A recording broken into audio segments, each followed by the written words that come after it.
of Mechanical Engineering, Jyoti Engineering College, Thrissur, sponsored by Atal Academy, New Delhi. I find great honor to welcome Reverend Father Roy Joseph Vadakan to lead the 12th session of the Faculty Development Program. Reverend Father Roy Joseph Vadakan, with an MBA degree, is the first assistant manager and campus head of Jyoti Engineering College. He is also assistant professor in the Basic Science and Humanities Department of the Institute, handling management subjects. He has also taken his postgraduate diploma in medical law and ethics from the National Law School, Bangalore. Before joining Jyoti, he was associated as HR intern in Dell International Computers and assistant director at Jubilee Mission Group of Institutions. He bears life membership in many professional associations, including Indian Society of Technical Education, Indian Society of Hospital Administrators, and Thrissur Management Association. As a sports person, he inspires young people on the sports field, being a national level referee in basketball. He is also a member of the Basketball Federation of India and the president of Thrissur Basketball Association. He encourages the all-round development of the student with his manifold capabilities in the field of music, sports, and spirituality. He is youth trainer for value education program since 2008. Father Roy is also a visiting faculty to Calicut University for MBA and MHA programs from 2008 onwards. He is also visiting faculty to Amala Institute of Medical Science, Jubilee Mission Medical College and Research Institute, Government Nursing College, Thrissur, and Little Flower School of Nursing, Angamali.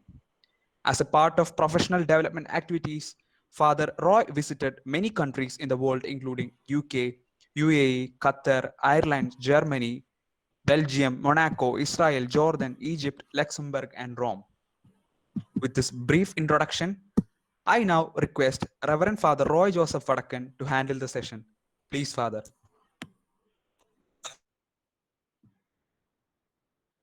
So very good afternoon to one and all, esteemed guests and my faculty members and colleagues from the different part of the India. Indeed, it is very happy that I'm sharing some thoughts with you in this afternoon section.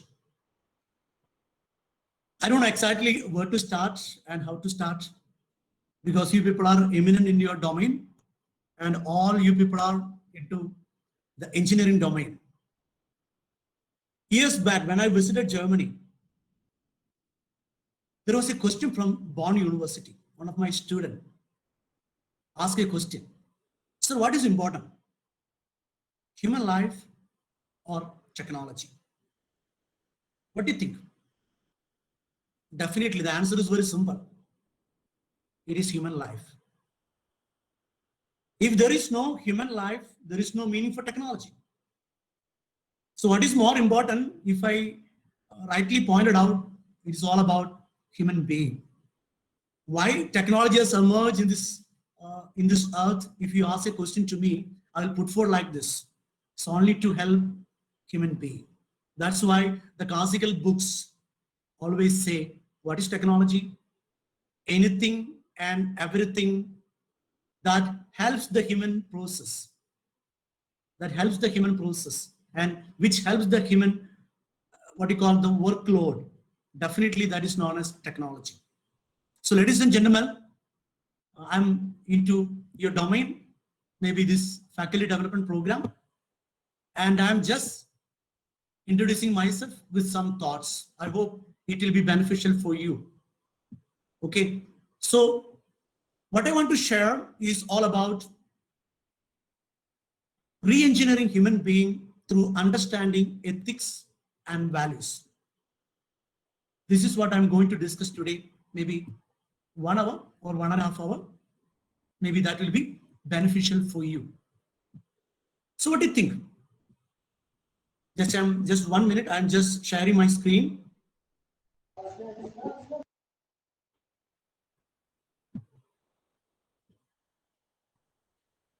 About human being. Maybe I will be starting with that question. What do you think? The modus operandi of this session will be, this is purely a practical subject. ethics and values. I don't know whether engineers love this subject or not. That's a different question all about. Because most of the time, we always discuss with electrical engineering or maybe mechanical engineering or solar energy. So a lot of technical stuffs are discussed in this platform, in this faculty development program. So here, discussing something about life, I don't know what is the use of it, but definitely there is a use. That's why in all the development programs, ICT as well as all the what you call mother bodies used to say, we have to make sure that one section should be happening that is something related to humanities, that is something related to ethics, that is something related to human value systems. So what I asked in the beginning, what is human being or who is a human being? It's very clear. We are aware about that. We all are human beings. Okay. So I don't know whether engineers will enjoy this subject or not, but definitely being a human being, you will love the topics that we are going to discuss here. So what do you think? How you are created? Before getting into the session, I will just explain my modus operandi, how I am going to interact this section, maybe 1 hour, 1.5 hours. As you know, we are getting into an online teaching platform. What's the drawback of online teaching platform? I know it very well. Why? Most of the time we will be switching on the gadgets and we will be doing some of the works. And I cannot ensure, being a communication system, I'm the sender, you people are the receivers. And I cannot ensure that, okay, you people are listening to my systems or my talks or my thoughts that I'm sharing with you. So my classroom will be like this. My training session will be like this. I will be interacting each other. Every now and then I will be putting some questions to you. Don't blame me, but I will call some name from the board. I don't know how many name I can call it or not. So you can share your thoughts. It is a dialogue system. What is values? That's why I put the title like this. And I hope those who introduced me as talk about me. I'm just doing one exercise for you right now. All those who are hearing me, you have to do one exercise because it's afternoon section. After having a food, you people have started sleepy. Slowly you are getting into drowsy. So what you have to do? At least you have to stand straight and you have to clap hands 3 times at least with a louder voice. Can you do it? Please switch on your mic. Yeah, sure. Yes, sir. Please switch on your mic.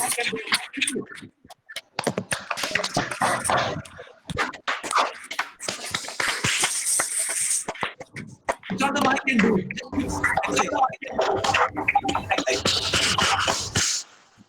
Yeah, enough. I know it is childish, but to learn something, we have to unlearn. That's why I'm just giving some exercise like you. Okay.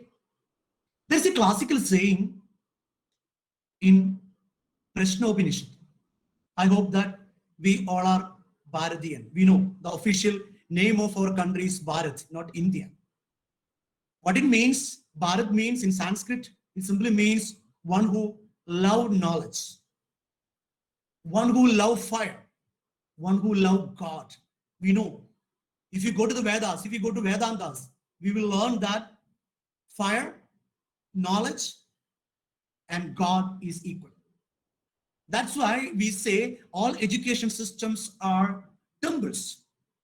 We are learning, we are sitting with God, Upanishads, or maybe Upavasikika in Sanskrit. That means we are sitting with the Lord, we are sitting with the knowledge. Why? Knowledge is equal to God. So there is a classical Upanishad called Prashna Upanishad, where the Upanishad speaks about Guru Shishya Bandha. What it means, the relation between teacher and student. And there's a classical saying in Prashna Upanishad. It goes like this. If you want to teach something to somebody, you have to be expert in that subject and you have to know each other very well. I will repeat what the Prashna Upanishad say. If you want to be expert or if you want to be teaching something to somebody, you have to be thorough with the knowledge. You have to thorough with the jnana. And you have to know each other very well. We are here to share some knowledge. I'm here to share some knowledge with you, and you people are listening here. We know we all are dealing with teaching learning process.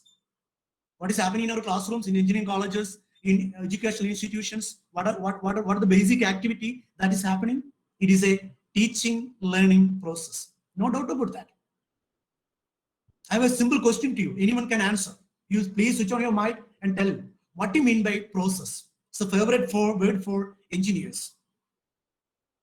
Anyone you can put forward. What do you mean by the word called process? Any answers?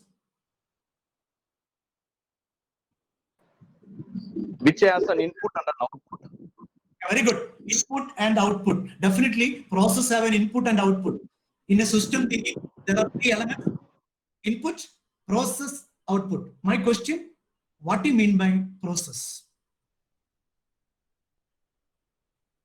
Anyone, you can interact. I told you that is a dialogue. I don't believe in monologue in the teaching session. Around 110 people are attending this session. So you can tell me what do you mean by process? It's the purely engineering terminology that is given to the entire world. Process. Any classical definition? Change of one state to another state. Yeah, change of one state to another state. Any other thoughts? The way or path through which we can attain our destination. Okay, the way in which we can attain our destination. Any other thoughts?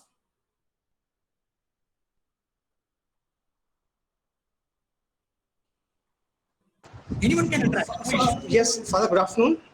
Good afternoon, Hemant sir. You can tell me. Sir, the process is by which, in terms of engineering, how we can convert our raw material into the exact final material, or we can say that the students come into the first year, then we give them the knowledge about the whole of the engineering, and then how they got output from the college. Okay. Actually, this is the Okay, process. very good. And Bengali is saying that is a change of state. Okay, very good interaction. Yeah, change of state. Yes. Yeah, very good. So process, recently I have gone through a book regarding how to change systems. So they are giving a definition, classical definition like this. Process means different steps sequentially arranged in order to achieve a particular goal. This is the one definition given by one author, but I do appreciate the definition, and I ask your attention towards the definition. What is the definition? Different steps sequentially arranged in order to achieve a particular goal. There are different steps. And what is the beauty of the different steps? Sequentially arranged. 1, 2, 3, 4, 5. Okay, sequentially arranged in order to achieve a particular goal. As we know, we are engaged in teaching learning process. And we used to say that it's outcome-based teaching. After the accreditation process, we all are saying that, okay, there should be some kind of outcomes. So outcomes should be defined early. Then only our process will be efficient and effective. So what the Prashnopanishad say in teaching learning process in Guru Shishya Bandham, he is saying that the author of Prashnopanishad is saying that teacher and the learner should sit with same mindset. I'll repeat again. The teacher and the learner should sit with the same mindset. What it means, sender and receiver should be in the common platform. You know, what we do in the teaching learning process, communication. I'm communicating with you through internet, through Google Meet. So communication is the funda behind all teaching learning process. We know that we are living in a communication era. If you are not able to communicate, you are not living. That is 21st century. If you communicate, you exist. If you don't communicate, you are not able enough to communicate. You are not able to exist here. So that's the 21st century. For example, we are working with different social networks. Facebook, Twitter, and n number of social networks are available. I am also a fan of social networks. But if you're not updating yourself in social network, some of your friends may call and ask you, sir, are you living? There is no updation. What it means? What it simply means, if you are not communicating, you are not living. You're not living. So communication is very important. So what are the different steps in communication? We know it very well. Sender, there should be a message. That message should be encoded, and encoded message should be transmit it to a medium, and medium will be an environment. That environment, there will be a lot of noise, lot of barriers, and that goes to the receiver. Receiver understands and giving feedback. It is a cyclic effect. You have to just check with your classrooms whether it is happening or not. In your teaching learning process, whether this communication is happening in a cyclic effect. I'm communicating right now with you. So I have to check now and then whether this cyclic effect is happening. As a sender, I'm sending some message to you. I'm encoding through words, through presentation. I'm encoding to you, and it goes to a medium, Google Meet, and there are a lot of barriers, and that received to you, it reaches to you as a receiver. You understand and giving feedback. So if there is no feedback, I do believe the communication is a failure. That's why I'm often counter checking. And believe me, if sender and receiver starts in the common platform, communication is perfect. I hope that you also will agree with me. If you, as a teacher, if your mindsets and student mindsets comes together, classroom is beautiful. They will enjoy classroom. You also will enjoy the classroom. If my mindset and your mindset comes together, our life will be beautiful. Our classroom will be beautiful. This is what Prashnobinishas say. So I am here to teach you. This is myself, Father Roy, and these are my contact numbers and everything. That's not important. I'm just introducing myself. What will be the outcome of this session? We are sitting around 4 o'clock, 4:10. Okay.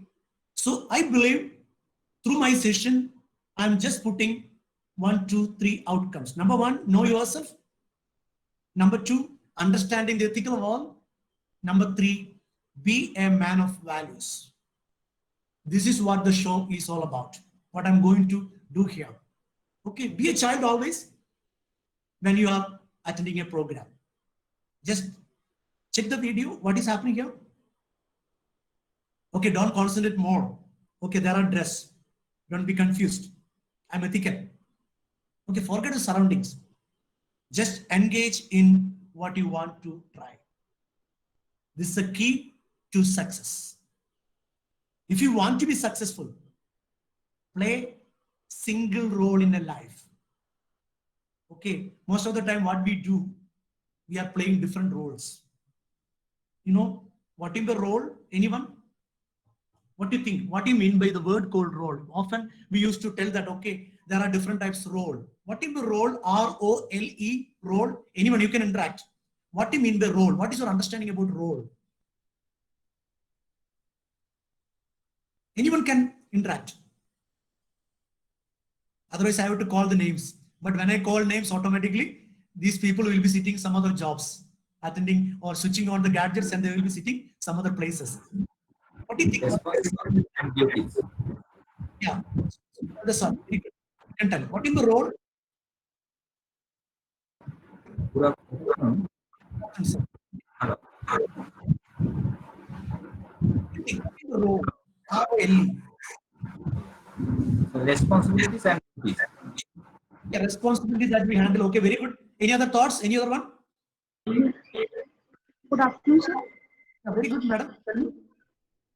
Role means, yes, sir. Role means what you are acting in your life or you are acting in your job.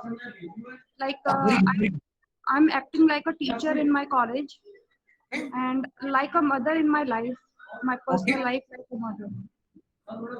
You mean there are different roles that you're playing? Am I right? Yes, yes, sir. There are so many roles I'm playing. Yeah, very good. Perfect. So thank you. Thank you for the interactions. So role simply means, according to the official science, especially Robbins, one of the famous man behind organizational behavior, the classical book in the management science. According to him, he used to say, role means expectation about a life position in the life sequence. I'll repeat, expectation about a life position in the life sequence. As Shivangi Mittal rightly pointed out, we are supposed to play n number of roles in our day-to-day affairs. For example, myself, I'm a child for my family members, or maybe young adult, whatever it is. I am a CEO, Chief Executive Officer here in Jyoti Engineering College. For my staff members, I am the head of the campus. For my students, I'm a teacher. For my hosteliers, I'm a hostel warden. Okay, for my spiritual people, I'm a Catholic priest. So there are n number of roles that we are supposed to play. And believe me, for every role, there are 3 dimensions. For every role, there are 3 dimensions. Number 1, perceived role. Number 2, expected role. Number 3, enacted role. I will repeat. For every role, for example, right now, you all are teachers. I'm taking one role, teacher. The role teacher has got 3 dimensions. Number 1, expected role of a teacher. What do you mean by that? Simply means what the children or the students are expecting from you. And that expectations are known as expected role of a teacher. Am I making sense? Can you understand what I'm talking? Anyone? You can chat or you can tell. Yes, sir. Yes, sir. Very good, very good. So what I'm talking about, being a teacher, what are the different expectations your students have about your role? That is known as expected role of a teacher. And as a teacher, what I am thinking about myself, that is known as perceived role of a teacher. Okay, again, I'm talking about that is a perceived role of a teacher. What is a perceived role? What I am thinking about myself as a teacher. So when you are going to take a class, for example, when Shivangi Mittal is going to take a class, or when Abu Bakr Siddiq is going to take a class, the students will have their own expectations about you. And that is known as expected role.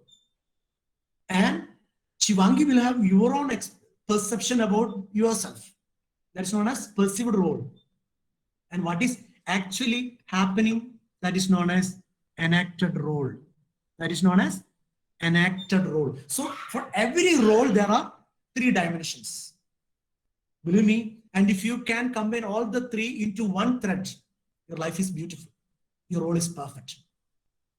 But most of the time, what happens? All the roles goes into, all the dimensions of goals moves into different dimensions or different directions. Expected role goes to one way, perceived role stands in another way, and what you are actually doing, totally different. There is a clash. There is a fight between these dimensions. At the end of the day, you feel tired. At the end of the day, you don't feel that, okay, I'm not working. So what is my conclusion is all about? Try to play one role at a time. Even you are playing one role, believe me, you have to adjust with 3 dimensions in that role. What are 3 dimensions? Perceived, expected, and last one, enacted. It's hectic. You have to think about your students, what the students are thinking about me, and you have to think about yourself, what I am thinking about myself, and you have to think about what actually I am doing it. So combination of all these 3 dimensions makes your role perfect. If you can align all these 3 dimensions into one thread, your role is perfect and your life is beautiful. You will be happy. And believe me, that's what I told. Forget the surroundings, just engage in what you want to try. Concentrate what you're doing. You will be successful. Play one role at a time. Believe me, role ambiguity is one of the major issue in the 21st century. Especially we the teachers are facing this problem. When you're coming down the classrooms, we are carrying different roles. As rightly pointed out, one of the learner here, you are a mother, you're a father, you're a brother, you're a brother-in-law, you are a sister-in-law. You may be a societal man, you may be a religious man. There are n number of roles are playing. But when you are entering into a classroom, when you are entering into your institution, you have to play one role at least. You are a teacher. And you have to cleverly use the role switching. You have to use your brain how to switch over. Role ambiguity is one of the major problem in the 21st century. What is the climate of learning? You know, there are 3 methodologies to learn. Force, fear, freedom. You can teach something with fear, and student will learn something with fear. And also, you can use a lot of force to the students. But believe me, the both fear and force will not make much outcomes. Yeah, there are outcomes, but that is momentary outcomes. But always cater freedom. That's why Tagore, the famous educationist, used to write, okay, come free and go free. To start with the session, the classical quotings from different authors. John Holt, he used to say, we don't have to make human beings smart. They are born smart. All we have to do is stop doing the things that made them stupid. I know you all are smart than me. So I'm just sitting here to give some thoughts to think with, nothing more. I'm not an expert in this field. I know there are eminent teachers sitting here. But what I'm doing here, what the John Holt say, you people are smart. And I'm just sitting here, something that make you stupid. I know, but I'm just stopping what I'm doing stupid. And again, as a session, what I'm doing here is just like a simile. You know, it's a classical saying. There are 5 people or 5 to 6 people. How they explain, they are blind, and how they explain what the elephant is all about. So my perception may not be 100% right what I'm going to discuss in the classroom. You can add your thoughts, no doubt about that. You can add what all things that you have in between. So I'm not a perfect in this domain, but what I can say that, okay, just one blind man holding the leg and telling that, okay, what is elephant is just like a tree tag. So consider my classroom like that always. And always keep Buddha in your mind. Expectations are the root cause of all disappointments. Okay, so don't expect too much from me. Don't expect too much of a section, but we will share each other and we'll go. There are classical sayings in Vedas. Aham Brahmasmi, I am Atma Brahman, Tattvamasi. I'm not explaining much. I'm just giving some background to think with. You know, there are 3 kinds of methodologies are adopted in teaching learning process. Number 1, pedagogy. Number 2, andragogy. Number 3, synergogy. You can go and Google it. What it means is all about. Pedagogy is something that we deal with the children. Andragogy is something that we deal with adults. And synergogy is something with the teams. So in andragogy methodology, what we do, we give some thoughts, some seeds. So it's your duty to think with and to act with. So that's why I'm just quoting all the sacred scriptures here. Aham Brahmasmi, I am the Brahman. That what it means. I have some touch of God. Okay, we'll explain that in between. Again, go to some other Tao Ching. There is a classical saying by Tao Ching. Just read this. Fill your ball to the brain and it will spill. Keep sharpening your knife and it will blunt. Chase after money and security and your heart will never unclench. Care about people's approval and you will be their prisoner. Do your work, then sit back. The only path to serenity. I always think that, okay, being a teacher, we have to follow the saying. Okay, we have to follow the saying. Do your work and sit back. The only path to serenity. I have a simple question to you. There are a lot of people listening to me. I'm just slowly introducing the topic. The question to you. Why you are being a teacher? Anyone?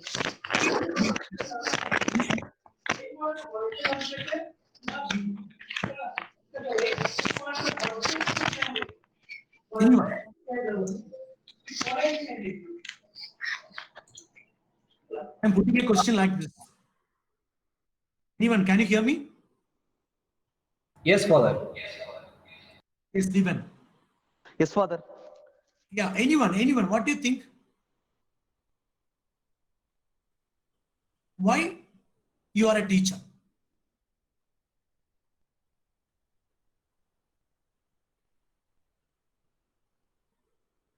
Why you are a teacher?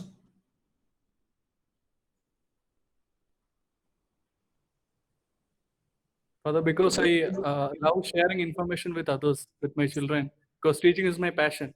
That's what I will. Okay. Okay. At the end of the day, what do you think? It gives you satisfaction. Yes, Father. So to short my view, we can say that, okay, it gives you satisfaction. That's why you are a teacher. Am I right? Yes, Father. Yes. Yes, Sijil. Okay. So to be frank, it simply means mental satisfaction. Mental satisfaction is all about our life. So what are things that we do if you get the mental satisfaction, that is very important. Okay. Come to the topic called Albert Einstein. What is it? Great spirits have always encountered violent opposition from mediocre mind. I have a simple question again to you. Let me see how many of people are attending here. I will call name by name. Okay. I know it's funny to ask, but still. Okay. What is the definition of madness?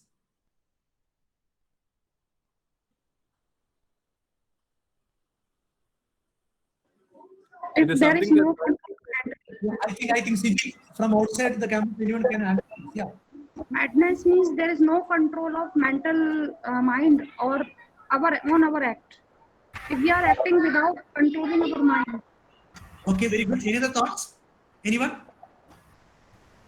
Doing something without any reason and logic behind it. Okay, that is madness. Any other thoughts? Yeah, Kiluru Hasa Sardan, he's saying the state of mind is different. Yeah, tell me. Passionate about something. Very good. Passionate to do something. Okay, very good. Any other thoughts? Define madness.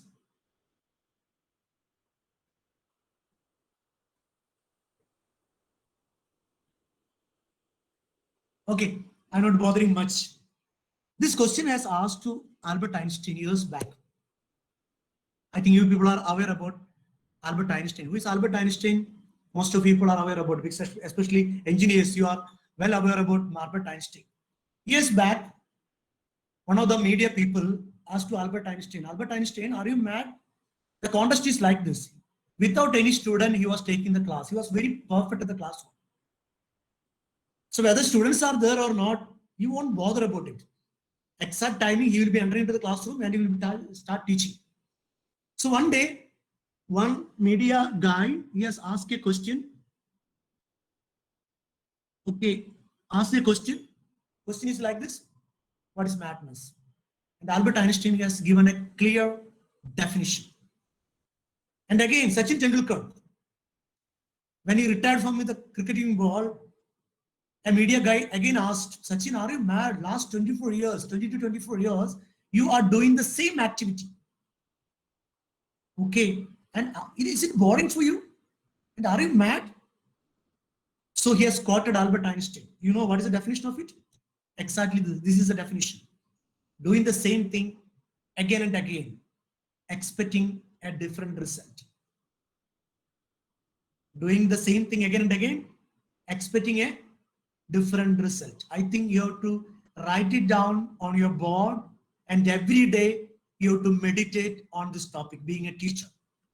We all are doing this business. And really we are mad, like Albert Einstein, like Sachin Tendulkar, like any other great teachers. Doing the same thing again and again and expect always a different result. Expect always a different result. At any time, from the classrooms, there will be miracles. Believe in that. Though we are entering into the same classroom, same students, but keep in your mind, there are genius. There will be some kind of miracles in your classrooms. And when you enter into a classroom, always keep that zealous, that something will be delivering in a different mode. Though you are repeating the same note, same topics, but expect always a different result. There will not be any problem in your life. There will not be any boredom in your life. Why? In your personal domain, there is a boredom. Some people are married, and why you are getting boredom? Some people are not married. Why you are getting problem? Because of the lack of madness. Expect differently. Every day when you are getting up, expect differently. Your life will be more calm. Okay, which word do you prefer here? There are n number of words here.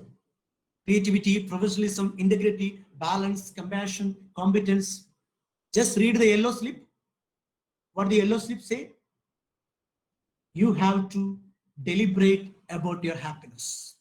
Wherever you are, what activity that you do, always run after your mental happiness. At the end of the day, mental happiness is very important. As we know, I'm just getting into the deeper core of this, our topic. How a human being is created. How a human being is created. Okay, biologically, we know there is a sperm and there is a ovum. From mother component, a ovum comes, and from father component, a sperm comes, and have a fusion. Therefore, a new fetus, a new child is born. Biology, I hope that you can agree with me. Why I'm talking about this topic? Ethics and values is always connected with human being. So you have to know yourself first. Then only you can understand what ethics is all about. Then only you can understand what the values is all about. So come back about yourself. Know thyself is the best knowledge. Socrates rightly pointed out. And that is one of the best knowledge of the world. If you know about yourself, you are the master. Why? Because you can conquer yourself. There is only one enemy in your life, that is yourself. And if you can conquer yourself, you will become successful. This is what the entire success mantra is all about. No doubt about that. Most of the time we say that, okay, there are n number of enemies that you have. No, there is no enemies in your life, only yourself. When you start conquering yourself, you will be successful in domain. We have a lot of excuses. We used to say, okay, I'm a guy, I'm a girl, I'm born and brought up in a rural village, my language is not good, my thinking pattern is not good, my dresses are not good, I don't have food. There are a lot of excuses. Believe me, that is rubbish. And all the excuses are limiting yourself. Break the excuses, break yourself, and you will become successful. That's why I'm pointing out, know thyself is the best knowledge. Know yourself. So when a life starts, believe me, take a human being. There are two elements in the human being. Number one, body. Number two, mind. I hope you can understand, you agree with that. In every human being, there are two domains.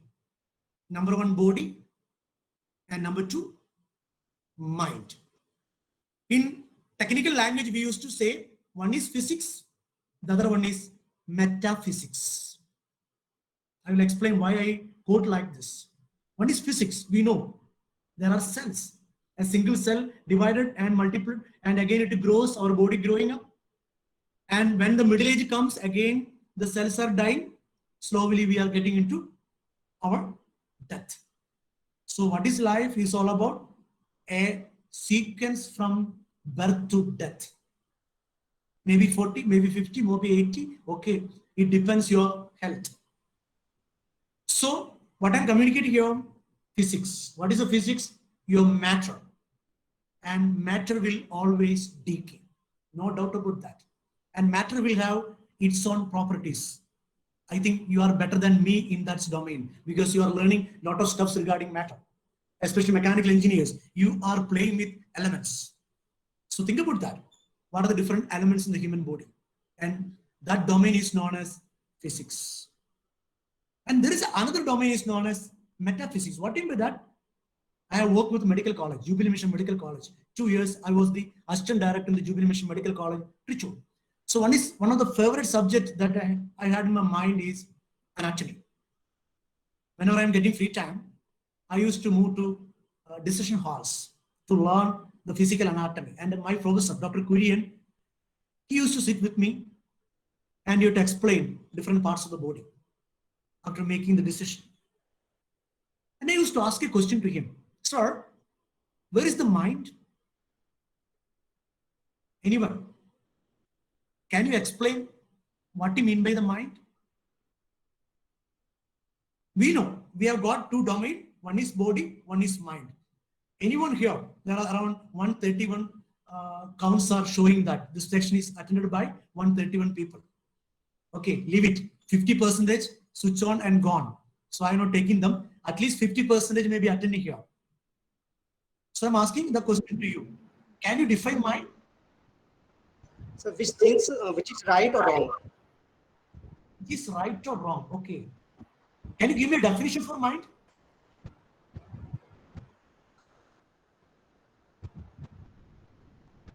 So mind is that which thing, which is right or wrong. Which is right or wrong? Okay. Maybe I will put another question to you. Do you believe that mind is existing? Yeah, Samuel is saying that mind is desire. Datta Guru is saying that mind is bundle of thoughts. Okay, very good thoughts. Come on. Any other?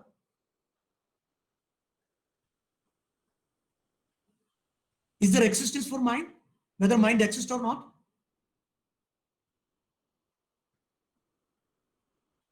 Maybe a funny question, I know. But I'm deliberately putting forward that question. What do you think?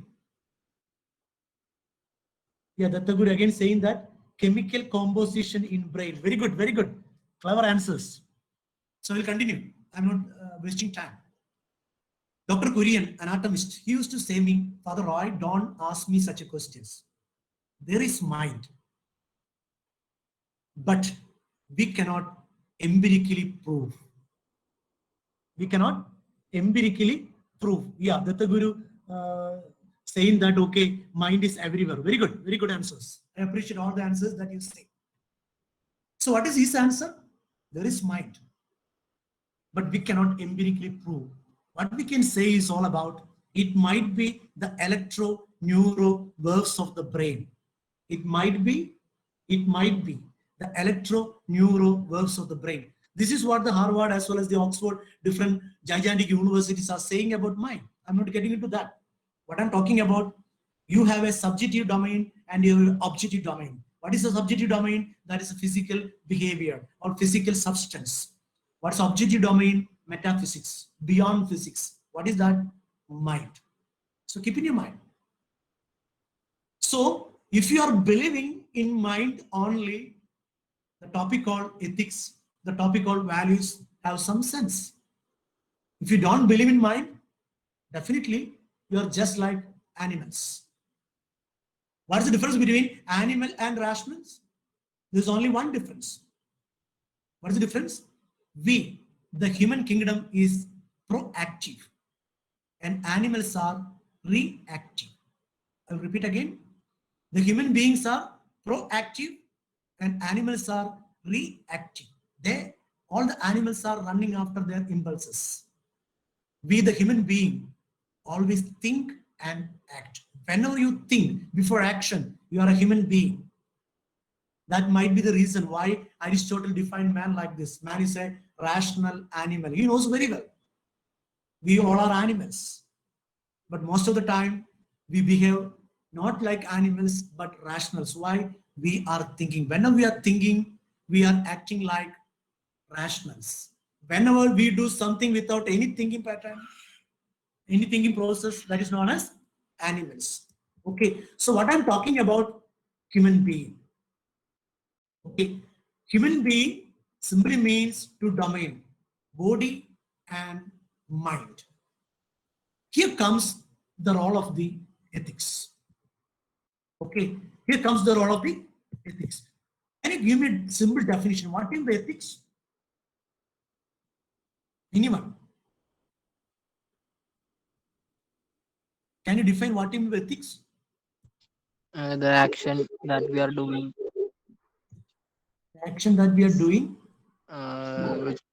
with a moral. With a morality or with a moral. Okay, any other thoughts? How you define ethics?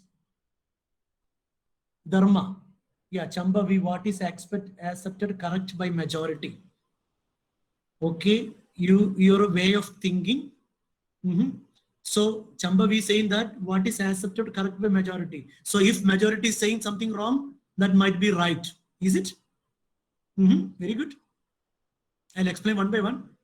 Naveen Varghese saying that knowledge that deals with moral principles. Okay. Any other thoughts? Deepan Raj is saying morals that we should follow. Okay. Very good. Any other thoughts? Okay, no issues. We are getting into the ethical domain. You know, the classical definition of ethics will be like this. Ethics is a commitment to a higher order of moral values and ability to distinguish right from wrong. Okay, there are some other definitions also coming on. Sidaram Rao, doing the actions honestly. Gina John, morality. Okay, very good. Shivangi Mittal, belief. Ningini, assistant professor. Okay, actions that we do should not affect anyone. Very good, very good. I appreciate all the definitions that you put forward. But the classical definition will be like this. Look at the screen. Ethics is a commitment to a higher order of moral values and ability to distinguish right from wrong. I have a simple question to you. What do you mean by the word called commitment? It's English word. What do you mean by that, commitment? Anyone can answer. What do you mean by commitment?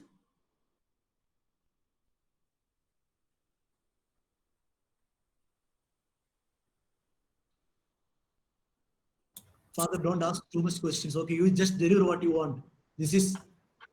That is going in your inner mind. Yeah, dedication. So some are saying that do something in a dedicated way. Shivangi Mittal, promise. What do you mean commitment? In English, what do you mean commitment? I will give an example.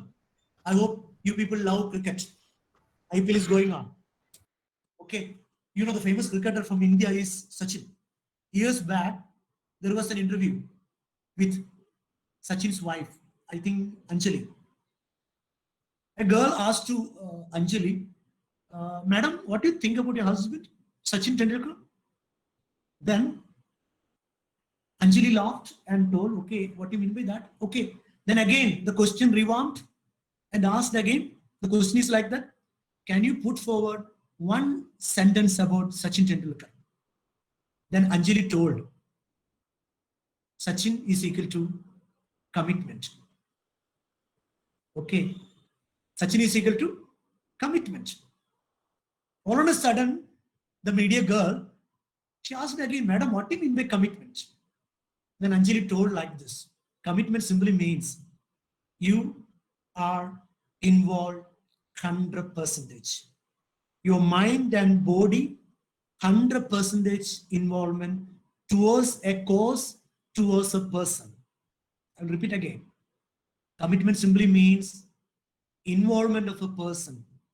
Your body and mind 100% involved into one cause or one person. That is known as commitment. Ethics is a commitment to a higher order of moral values and ability to distinguish right from wrong. You have to write down your mind. It's very important. Whether you are committed to a higher order of moral values. We are teachers. And teachers are known as the engineers of the society, the engineers of the consciousness. And why we are lacking this ethics here in the 21st century? Most of the time, our land, India or Bharat, was famous for ethical statements, ethical doing. And there was no issues in between the people, in between society, in between state, in between gender, religion, creed. There was no issues at all. In 1887, an Englishman visited all over the India and told in the British Parliament. What he told? There is no issues in a world called Bharat. We cannot conquer the world called Bharat. Why? They are highly ethical mindset. All the people living there, they have got highly ethical mindset. See the difference? And what about now? I will take a case study. You know, in India, in Bharat, Tata is the brand name for ethics. I'm just giving a case study. You know, Tata Group, right from the beginning, maybe post-COVID or pre-COVID, or sorry, not COVID, freedom, and after freedom, Tata is always stands with ethical backup. You know, Indian Institute of Science, it was Tata Institute of Science. There is a big story behind it. I'm just taking a case from Tata Steels Limited. There is a subsidiary company called Tata Steels. Dr. J.J. Irani, he was the CEO at that time for that particular division. He has taken the entire employees to Japan to give total quality management. A session on total quality management. They take entire people to the trainer hall, and the Japan trainer came, and all Indians are sitting to attend the classroom. Dr. Irani, the CEO of the company, is sitting behind. Okay, and the trainer started with a case study, a game, not a case study, but a game. And he given all the thumb rules. After explaining all the thumb rules, he has divided the entire crowd into different groups. So he asked a question, any doubts, any thoughts regarding this thumb rules? Then one guy stood up. Dr. Irani is writing in his article. He stood up and asked a question to the trainer. Hi, sir. You have given a lot of rules to us. If we float these rules, violate these rules, what will happen?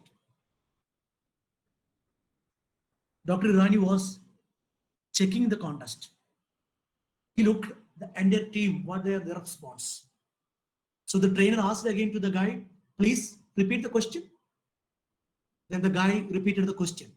Sir, you have given a lot of rules to us. If you violate this rule, what will happen? And Dr. Irani is writing his article, and he's telling in this article, the Japan trainer took around 10 minutes to understand what he mean by violation of rules. Imagine a situation. The Japan trainer took around 10 minutes to understand what he mean by violation of rules. See the mindset. In India, when you start telling about something, we will always think ulta. You always think how to bypass it. In our organization, maybe X or Y. In our institutions, if your head of institution is saying something, we'll always start thinking how we can manipulate it. But see the Japan quality, Japan mindset. And this is ethics, commitment. That's why we always depend for any quality products. We are always depending Japan. Why? Commitment level of that more is high.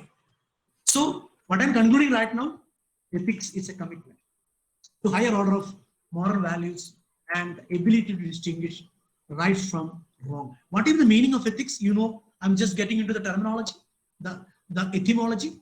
The word ethics comes from a Greek word called ethos, which means character, manners. Okay, in short, ethics simply means a source of character of a person expressed as right or wrong conduct. Okay, this is the etymological understanding. I think it's so simple knowledge, but I'm just delivering for your understanding. So what is the meaning of ethics? In a flowchart, there is a character of a man. From the character, the conduct of a person starts, and series of actions are generated from that conduct. And that series of action, we judge whether it is right or wrong. How we judge? The moral standards prevailing in the society. We judge accordingly, and we say whether that conduct is good or bad. There are a lot of examples in India. For example, the classical example might be Kiss of Love, which has happened in South Kerala. Or leave it, what do you call Valentine's Day, whether it is right or wrong. A male and female doing sexuality in the public road, right or wrong. Okay, there are n number of questions. Abortion, right or wrong. Okay, maybe extramarital sex, right or wrong. Cloning, right or wrong. There are n number of questions are put forward every day in our life. How are you going to judge it? The moral standards prevailing in the society. So this is the flowchart of ethics. Right from character of a man, conduct of a person, series of actions. That series is judged whether right or wrong according to the moral standards. And we say that conduct is good or bad. In our education institution also, what we do, we are producing conduct certificates. The head of the institution, the principal or director is using a conduct certificates in our education system. What he is doing exactly? He is checking last 4 years that child and his behavior and his actions. All these actions are right or wrong as per the moral standards prevailing in the society as well as the institution, whether he or she is keeping that standards, whether he has deviated it or not.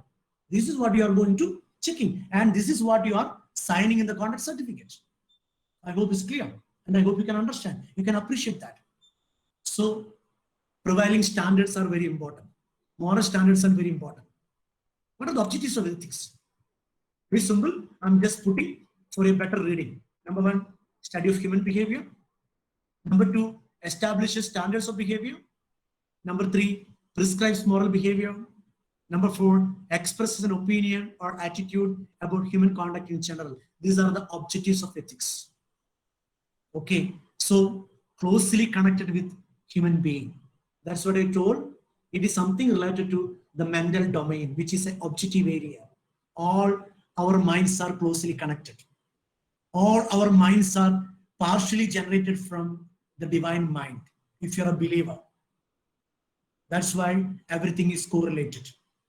Okay, so objectives of ethics. Okay, so these are the basic objectives. And again, nature of ethics, basically there are four nature. Number one, the concept of ethics deals with the human beings alone.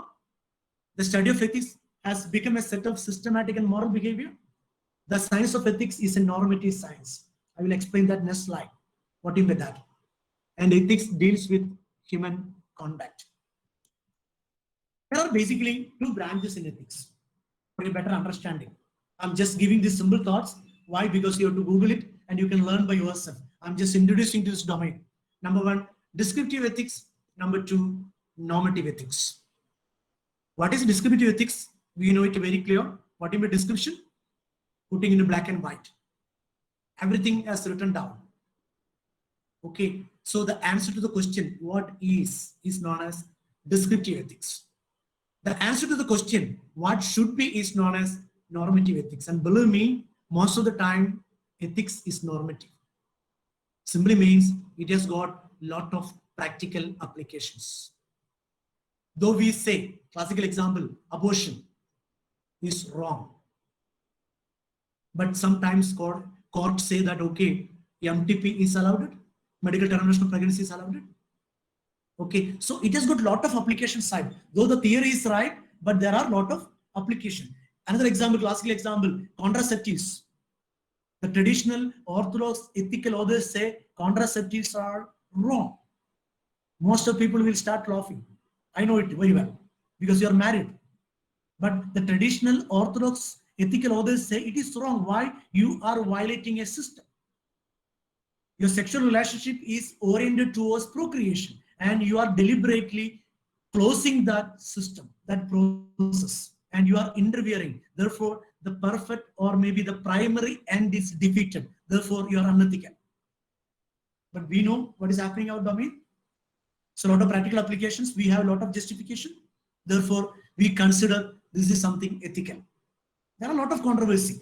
I'm not getting into the controversies because there are n number of rooms are available to discuss with. Okay, so come here, there are two branches, descriptive and normative ethics. What are the sources of ethics? Let's go through this. Simple ideas, but to think with. The individual consciousness. The primary source is always with God. If you're a believer, you know, we are the replica. Our mind is a particle of the universal mind. Where from it comes and where to go, no idea. And we know we have a mind, but we don't know where it is. The properties of mind will be always eternal properties. No time, no velocity. It can move wherever it wants. For example, you're attending my class, but still your mind may be wandering around with different functions, different persons. So believe me, mind has a property, okay, that is similar to God. So that is an eternal touch in the human being, the divine touch in the human being. That's why in Veda we say Aham Brahmasmi Tattvamasi, I am Atma Brahman. I'm not getting into that right now. So the main source is God. Again, religious belief, another source. You know, your religion gives you a lot of do's and don'ts. So that is very important. Fellow workers, that is very important. Family members, that is important. Friends, the law, regions of country, profession, employer, society at large. So these are the different sources of ethical norms. Maybe one word I will put forward. Okay, the law. You know, if you make any molestation, any sexual harassment in India, and if you go to Middle East and do some sexual harassment, why there in the Middle East this is not happening much, but in India this is happening much? Why? The law.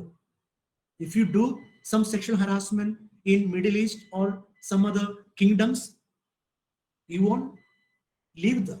They will kill you. The law is very perfect, but here the law is very weak. So your ethical mindset depends the law. I hope you can understand. So again, regions of country. You're working here in Kerala, or you are working in Bihar or in UP. You are going outside to India, maybe America, or maybe Sweden. Again, your ethical standards will change. Regions of country. Again, profession. Depending on your profession, you will have some changes in ethical standards. Employer, you're working with Tata, you're working with Reliance. Again, your mindset may change. Your fellow workers.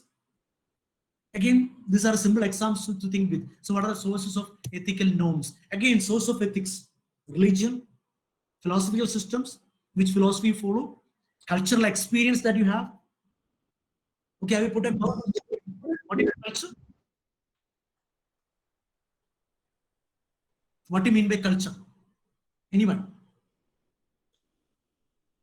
Because culture has got a lot of connection with ethics.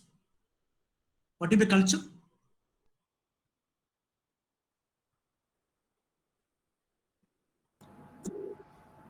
Custom. Anyone can put forward. Let me see how many of attending here. What is the culture? So our social behavior. Yeah, James Nair, what do you mean by? Was not The audible? way our social behavior. Yeah, the way of social behavior. Very good. Any other thoughts? Culture? Yeah, somebody's writing down. Culture, Shivangi is saying that religion, behavior, social behavior. Chris, very good. Any other thoughts? The ideas and social behavior of a particular person. Yeah, very good, very good. I can appreciate all your thoughts. Okay, culture simply means anything and everything when it is shared by many. I'll repeat. Anything and everything when it is shared by many. If many people are shared some values or some kind of patterns, that is known as culture. For example, your uniform, your ID card, your what do you call national song, anything can be a culture. So leave it. So these are the different sources, legal systems, and one word you have to care about what you mean by codes of conduct. That's very important because you people are working in an education system, okay, or an education institution. What do you mean by codes of conduct? Because in ethics, codes of conduct is very important.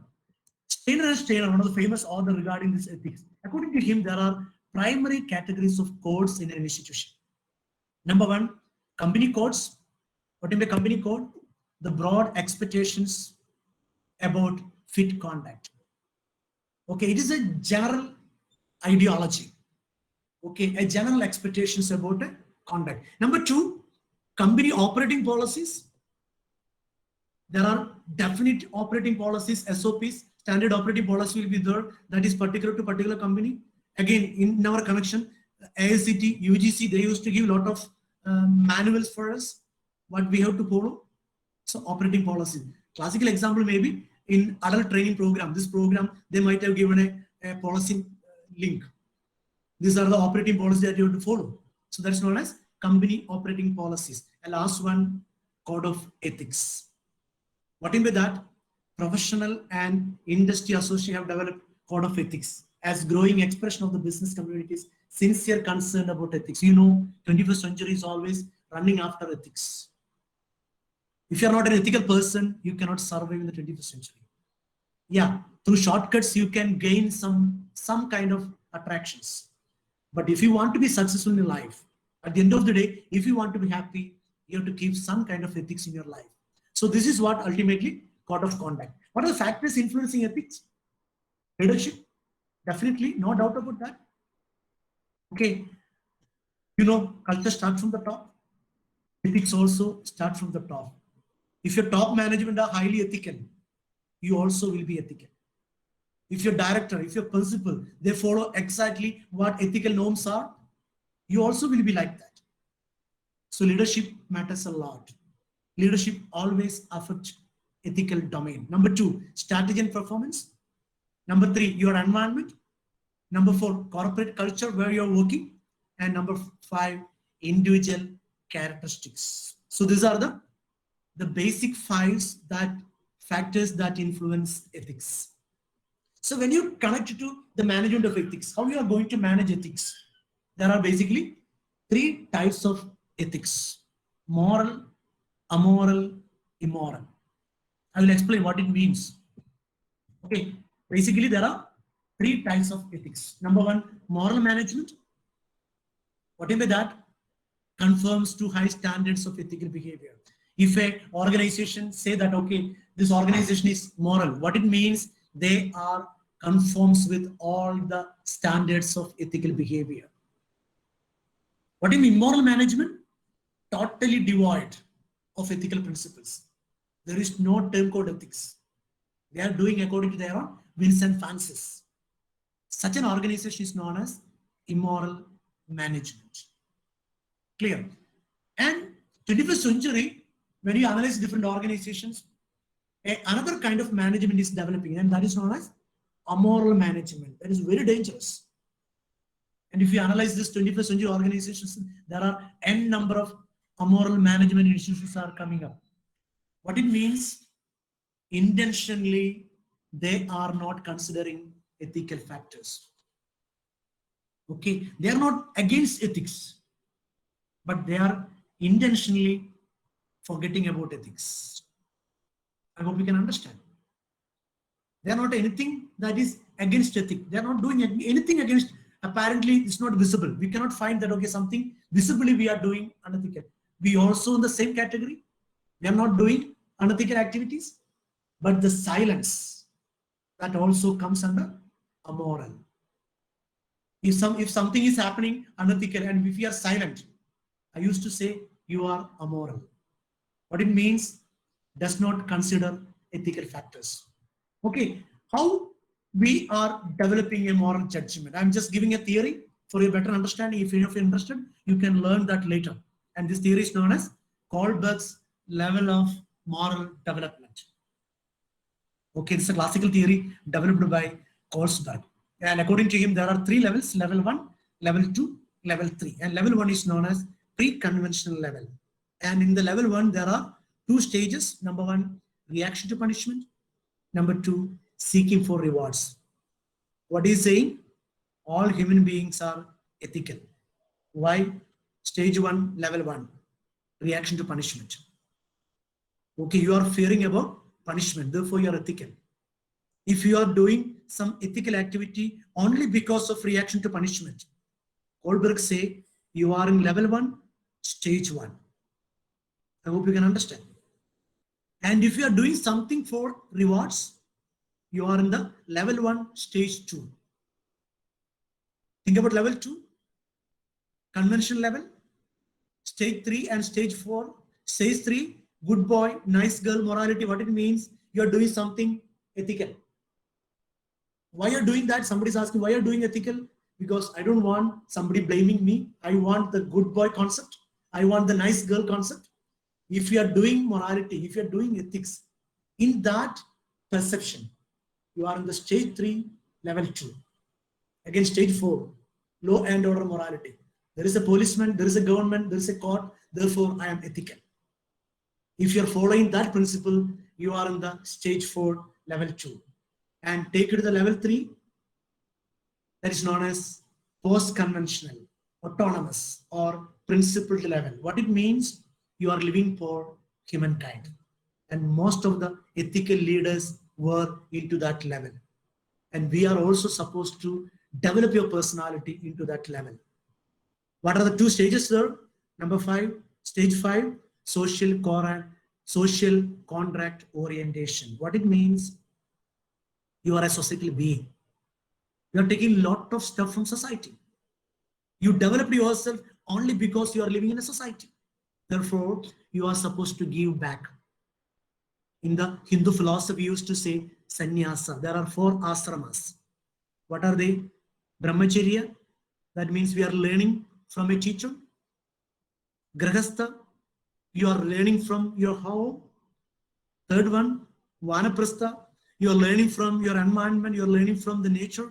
And the last one, sannyasa, 4 ashramas. What you're doing in sannyasa, giving back. In all other 3 ashramas, we are receiving from the guru, receiving from father and mother, receiving from the nature, and last we are supposed to give back. That is known as sannyasa, tyagi. And that is known as social contract orientation. You are a teacher, and teachers should be in that level, either in the stage 5 or in the stage 6. What is the stage 6? Universal ethical principle orientation. What it means? Loga Vasudhaiva Kudumbaga. In Sanskrit, we say like this. What it means? The entire world is my family. You have to live with them. You have to respect our ecosystem. There is a nature. There is a Panchabuddhas, and we have to respect them. Why? Because they are giving lot of gifts to you. Then their personality and their life and their oxygen, everything is a gift of God. Everything is a gift of our Mother Earth. Respect and keep your ecosystem. If you are able enough to do that, you are in level 3, stage 6. Believe me, Kohlberg's levels of moral development. Where are you right now in this level? Is in the level 1 or level 2, level 3? Make your introspection. Being a teacher, you have to try yourself to develop yourself into level 3. If it is stage 6, perfect. You are a good teacher. Okay, so this is what the practical application we have to learn from this theory. A few questions to you. What is decision? Decision is the choices made from among 2 or more alternatives. Ethics is always connected to decision making. We know it very well. Whether it is right or wrong, what you have to do when you're sitting in an examination hall, whether we can copy or not, whether I am making a research paper, whether I can copy or not, plagiarism. Okay, I can copy, everyone is copy, so I am copying. Following the majority, wrong, you're unethical. Okay, if you want to be ethical, you have to always keep the standards. What are the standards? The objective domain, not the subjective domain. I'm coming to that. So what is ethical decision making? Decision making is the process of choosing a course of action from among alternatives. As we know, there are 2 types of decision making: program decision making and non-program decision making. What is the program decision making? Everything is written down. For example, IPC, Constitution, everything is written down. If you go against that, you're punished. Program decision. What is non-program decision making? Nothing is written down. Every case treated individually and taking decisions as per your experiences. That is non-program decision making. In program decision making, executives are free because everything is written down. But in non-program decision making, executives have a lot of freedom. You have to use your prudence. You have to be highly ethical. Then only it will be successful. Again, decision making is a process. Just quickly go through what are the different steps involved in that. Diagnose the problem, develop alternatives, evaluate and select the best one, and implementing and monitoring. These are the 4 steps involved in that. Okay, so what do you mean by ethical decision making? My last 5 minutes, I know. 4 o'clock we'll wind it up. Okay, so last 5 minutes I'm getting into what do you mean by ethical decision making. There are basically 4 factors that you have to take care when you take ethical decisions. So important. Whenever you are confused, ethical dilemma, it may come at any time in your life. Okay, what is ethical dilemma? The confusion between right and wrong. What I have to take a decision. Anyway, whenever you take decisions, you are alone, and you have to take the consequence also. You know, in life, taking a decision is one of the painful jobs. And I know it very well. And you also know it very well. Whenever you take decisions, you are alone. So always think 4 factors. In ethical decision making, always think 4 factors. Number 1, the end. Number 2, the means. Number 3, the motives behind. Number 4, the foreseeable consequences. I'll repeat. Whenever you take decisions, especially in an ethical dilemma, always think about 4 factors. What is the end? Outcome sought. What are the means, the method employed, the motives, and the foreseeable consequences? I'm trying to say, 21st century is living with a ethical relativism. We all are belongs to that school. What is ethical relativism? A self-interest approach. What it means, all are judging as per their own needs. It's wrong. It's not purely ethical. Why? Selfishness are coming in.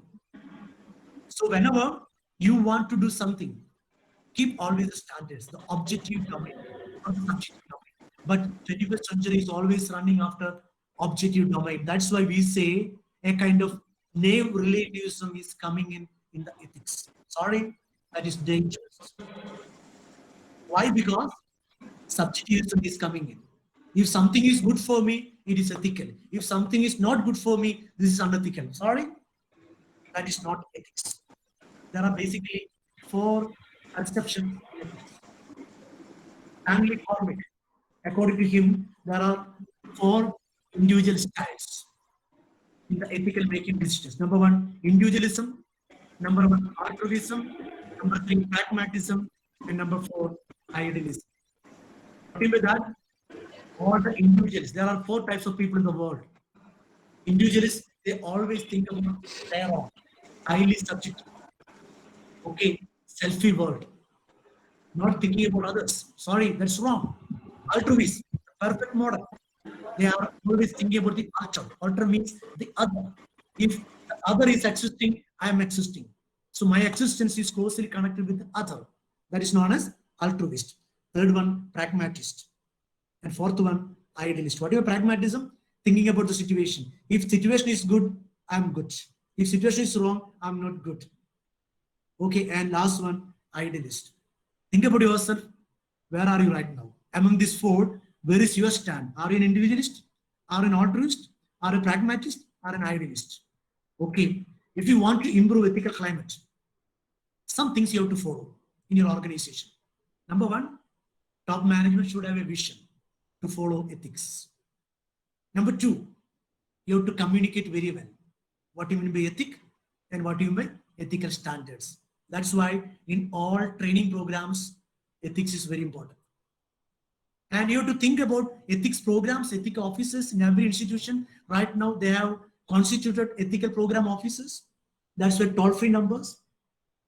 Okay, n number of toll-free numbers are available right now to keep the ethics. Realistic objectives you have to set. Ethical decision-making process you have to define. Codes of conduct you have to write down. Discipline of violators you have to think about, and you have to make a system for that. Whistleblowing mechanisms you have to think about. You have to think about different types of ethical hotlines. Ethics trainings you have to give. Ethics audit. So you have to think about all these buffers, all these boxes, if you want to improve ethical climate in your organization. I'm just quickly going. You can think about all this concept. So this is all about ethical domain. Believe me, ethics is very tough in the 21st century. So last word about a word called values. You know, the word value comes from a Latin word called valere, which means to be worth. Okay, you can think about it. There are different types of value systems. I'm just giving examples. A comfortable life, an existing life, infinite values. I'm just giving that. Whatever value which you keep yourself in your life. So something to be worth. Okay, so I'm just concluding. 6 pillars of character. There was a classical research that has happened in Jobson Institute of Ethics. According to them, there are 6 pillars that makes you an ethical person. Number 1, trustworthiness. Number 2, respect. Number 3, responsibility. Number 4, fairness. Number 5, caring. Number 6, good citizenship. Okay, think about these 6 qualities, whether you possess it or not. If you're not possessing, try to develop yourself. These are the 6 pillars of character. So that's all about me. Thank you very much for giving a chance. I just given some thoughts regarding ethics and some concepts regarding ethics. I know it very well. So Devan sir, I think this is 4 o'clock. I think I'm just winding up with this session.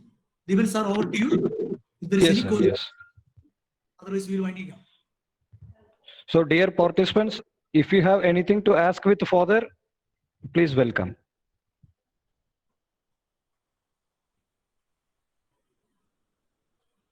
I'll be sharing this thoughts PPT with you. I will hand over to PPT to Devan sir, the coordinator. I think the participants will get it. So you can go through the slides and you can Google it. That add value for you. Okay, Father. For the past 1.5 years, we had a wonderful session with our Father. The session was very informative and interesting. Hope all the participants got some valuable information from this session. So through his lecture, we understood what is ethics and how we should follow the ethics in our human life. So we are very much grateful to Father for handling such a wonderful session. On behalf of Department of Mechanical Engineering, Jyoti Engineering College and ACT Atal Academy, New Delhi, I express my heartfelt gratitude to Father for this presence in his busy schedule. So the Jyoti people will know how much Father is busy in his day-to-day activities. So when we requested to handle the session, immediately he accepted and he came and presented his views. So we are very much happy for that. Thank you very much, Father, for his wonderful session. Thank you, Deepan Raj and the team for listening me, patiently listening me. It was an opportunity for me to share some thoughts to you. Okay, so thank you. God bless you all. Be a good teacher and be a good human being. Thank you. I'm seeing off. Thank you, Father. Dear participants, we can meet tomorrow morning 9:30 in the 13th session. Thank you. Bye.